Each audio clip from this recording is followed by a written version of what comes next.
supplements for women for fitness, wellness, and hormonal balance. So to start, let's just go over what vitamins are and what the other items we're going to cover are as well, just so everybody's on the same page.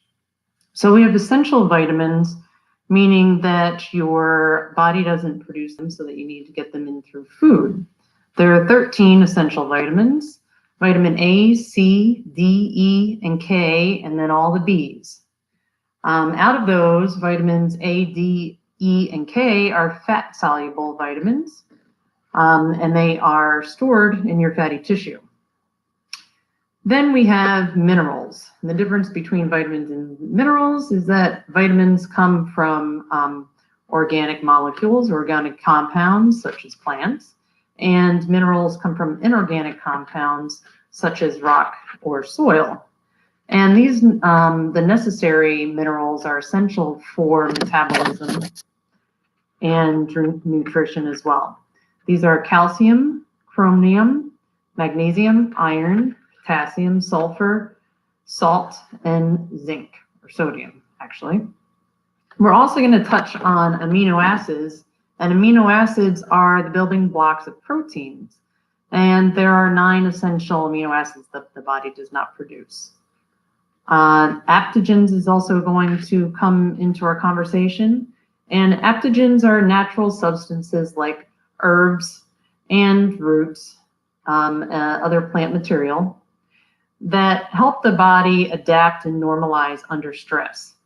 These have been used in Chinese and Ayurvedic medicine for thousands of years, and they affect hormonal and physiological responses.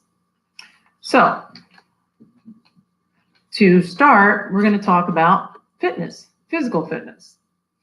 So I have a bunch of vitamins around me, and a couple of them that I think are interesting, not that I'm endorsing any product or any brand, but the ones that I enjoy, I will show to you. Sorry about that.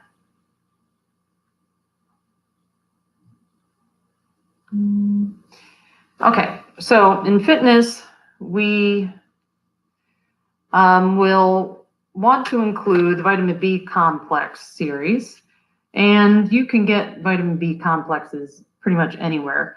Of all of the vitamins, please go for a plant-sourced vitamin, as well as your minerals. You always want to get back, you want to get to the source as close as possible, when possible. Ones that are made in the lab that are synthetic aren't as easily and readily absorbed by the body. So vitamin B complex, which is good for your energy.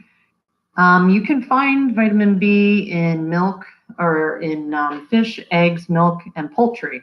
So with all of these, I'm going to give you the alternative food source so that you aren't taking 1,000 pills. There's no need to if you have a good, well-balanced diet to take supplements. Supplements are just that. It's just a supplement to your diet. So please always try to get them from a direct food source. For those women that are lifting weights, like myself, I do try to get these vitamins and amino acids that I'm going to list in at least when I'm exercising, if not always on a daily basis. L-carnitine, which is an amino acid, increases ATP production. It's best to take it on an empty stomach if you are going to take a supplement.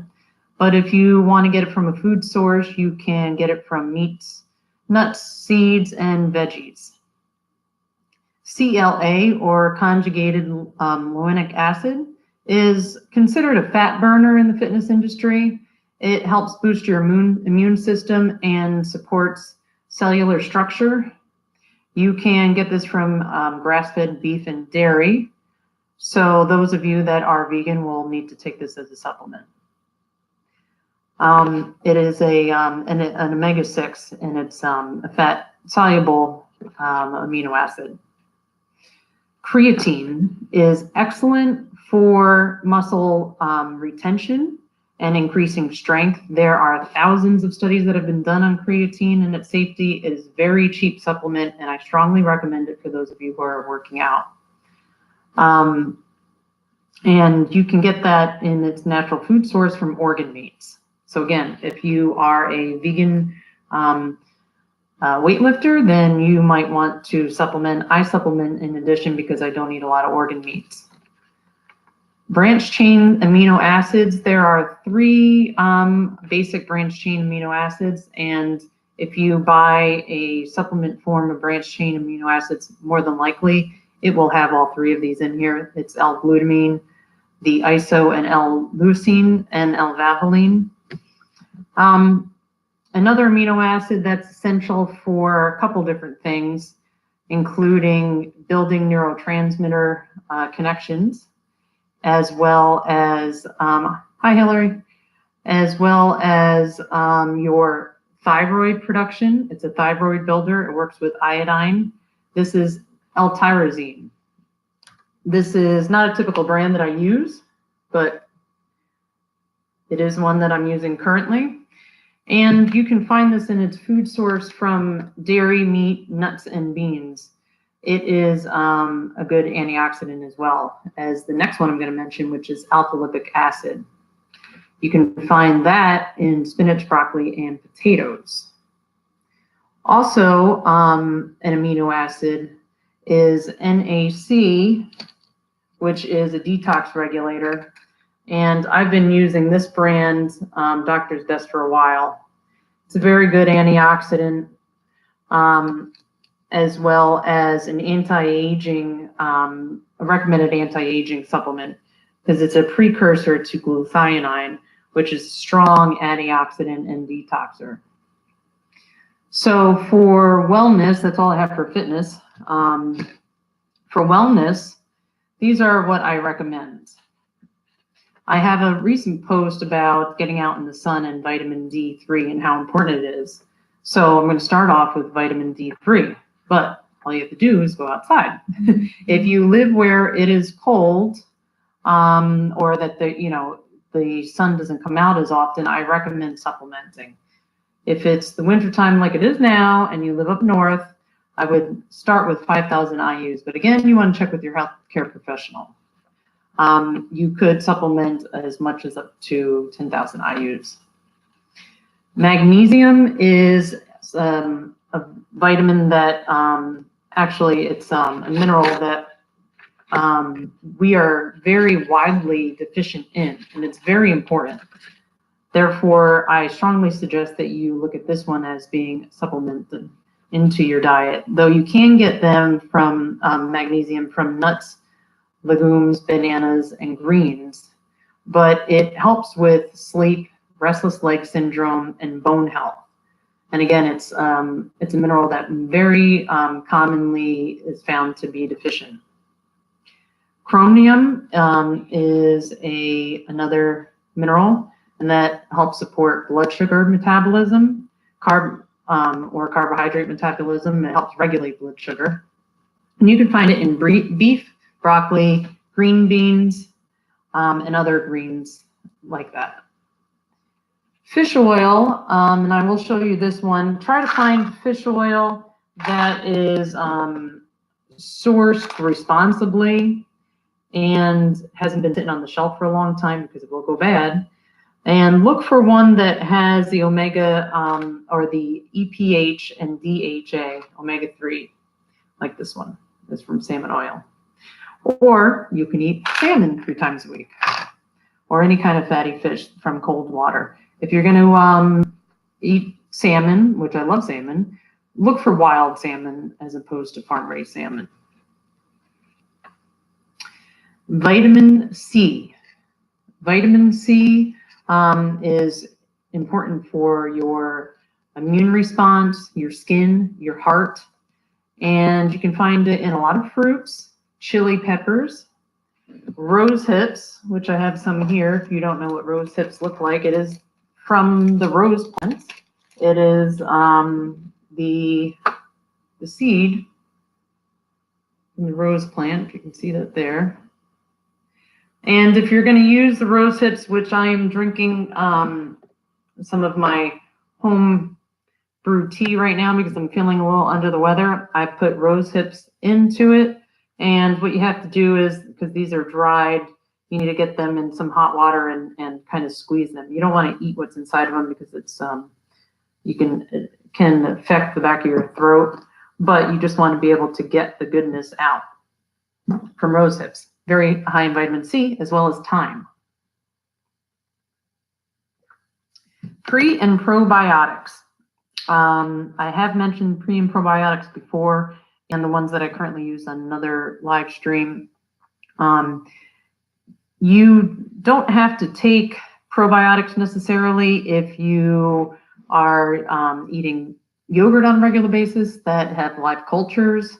I'm drinking also kombucha. I always have like 1,000 drinks. Kombucha has probiotics and prebiotic in it. Any kind of fermented food will have the probiotics, and that is good for gut health. And we have talked about this before.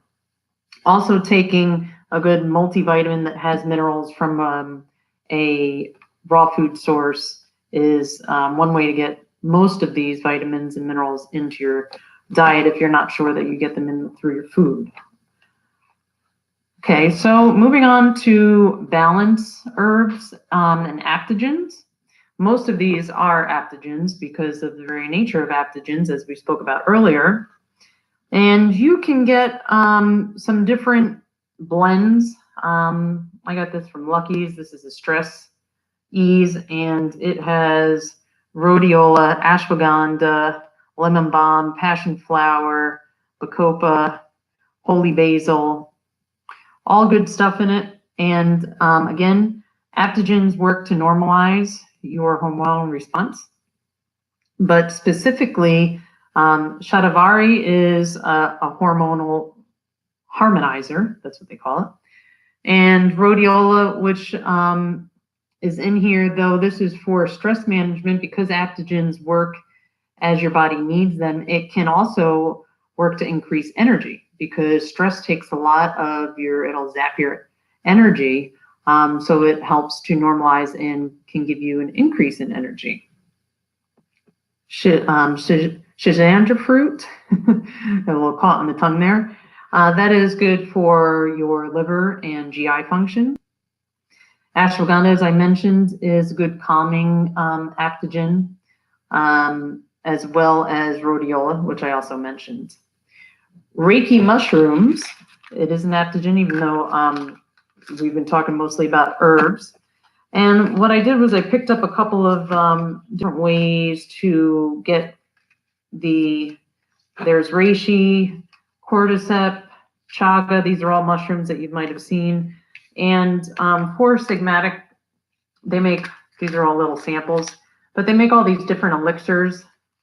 And the ones that I like, or the blend that I like, is this mushroom coffee because it gives you the cordyceps and the chaga, and it has a little bit of coffee in it, and it's yummy. But all of these you can mix into either your smoothie or coffee, or just take it as a tonic, as an elixir, and it's a great way to get your mushrooms in. Turmeric is a great herb, and I usually use it as a spice when I cook. It's really good on eggs. And it is going to be, I don't have it here in front of me, but it's going to be a very bright orange color. And I think that we all know by now that this is a great anti-inflammatory.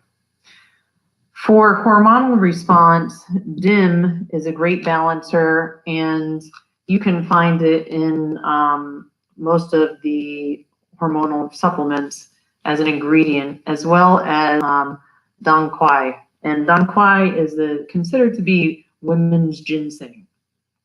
So immunity and energy. So we have covered a lot of different vitamins, minerals, and adaptogens.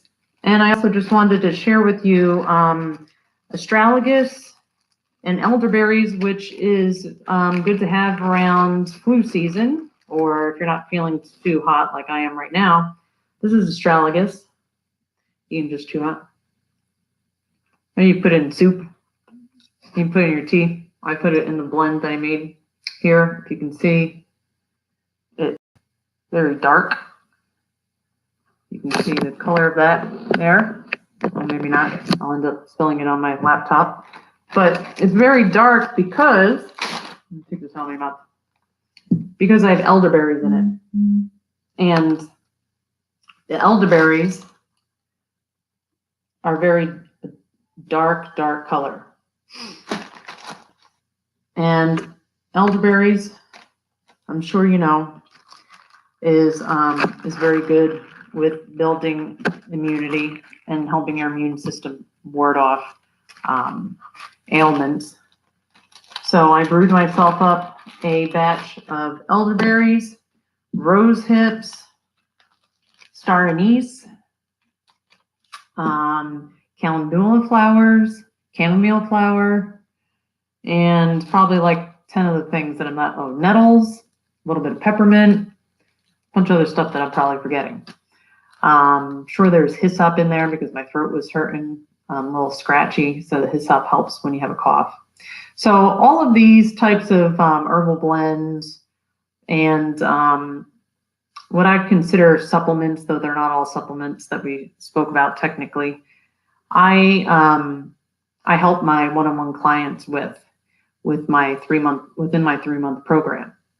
So we always create an herbal blend, a tea that you can drink daily, and adaptogens are best to be taken on a daily basis because you have to build them up in your system. It doesn't work like Western medicine where if you have a headache, you take aspirin just to fix the symptom. An adaptogen is something that needs to build up in your system to work. So it's something that you take, and I do have a nightly tea that I drink, and it has some of those stress ease herbs that we talked about, as well as the adaptogens to try to ward off any type of ailment. So I feel a little sick, but this is only going to last probably 24 hours and it'll be gone, where most people will probably be sick for 5 to 7 days. That's what's been happening around me, if not longer. And then they'll go and get a flu shot or something crazy like that, or have to take some sort of flu medication. I do not. And no one in my family ever gets sick like that because I will make their either tea, my husband will drink tea with me, my daughter not so much, but I make a honey syrup for her, which has all the good stuff infused in it. So there's ways to get your adaptogens and, as we talked about, food sources to get all of these essential vitamins and minerals into your diet. And this is something that I work into my my one-on-one program, 90 Days to Glow. If you'd like more information about that, you can go to my Facebook page, CP Fit Pro, or to my website, cpfitpro.com, and look under the tab Glow. And I'd be more than happy to jump on a phone call with you so we can devise your own personal herb tea and wellness program. So until next week, next Wednesday, I hope you all have a blessed day and a blessed rest of the week, and keep living well.